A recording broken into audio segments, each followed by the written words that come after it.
Mr. President, why don't you make South Africa first? Mr. President, why don't you put South Africa first? Why do you not cut the neighboring nation's supply of electricity from our Eskom and give that power back to our people? Because, Mr. President, your people are currently in the dark. If I was president, the first thing I would do is write a letter to Zimbabwe, Lesotho, Botswana, Mozambique, and tell these people, I am sorry, but your supply of electricity will hereby be reduced because my citizens want electricity first. But you don't have the guts. And unfortunately, a president must have guts. Mr. President, what you did not also tell us is that one of our biggest losses in this country in Eskom was the Medupi power plant. And what you haven't told us is that it's going to cost another 1 billion rand to fix Medupi, even after the loss of absolutely quantums of billions already. Again, Mr. President, you promised more power stations, but you didn't tell us that we could privatize power.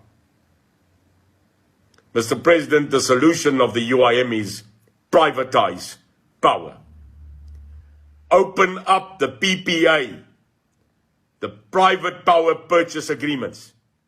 Let South African entrepreneurs build solar, build plants that can be hydro, build wind farms, and sell that power back to the grid. When you do that and you take Eskom out as a SOE, you will not only create jobs, stimulate the economy, but give power back, sorry for the pun, to the people. Can't you get it? Mr. President, another cost that you did not mention was Parliament, costing 1 billion because you did not insure Parliament. Now, can you imagine leadership that cannot even insure a state institution? No, Mr. President, failure. What you did not tell us is that at current moment, 3/4 of the harbours under Portnet are falling apart.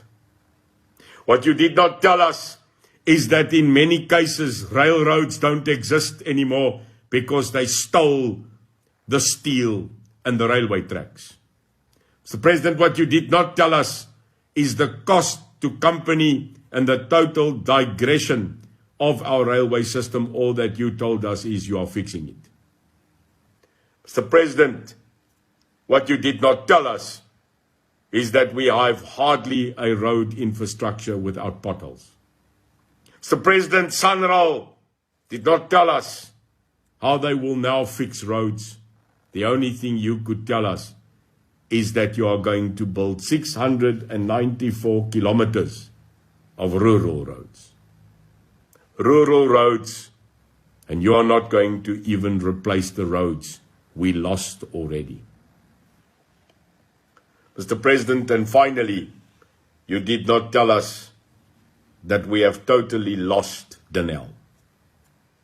The once proud Denel that went out in the world and created some of the best manufactured armaments in the world, the G5 cannon, the G6 mobile cannon, the Ratel, the Nordica. You have not even come back and told us how Denel was sold to the world by the Guptas.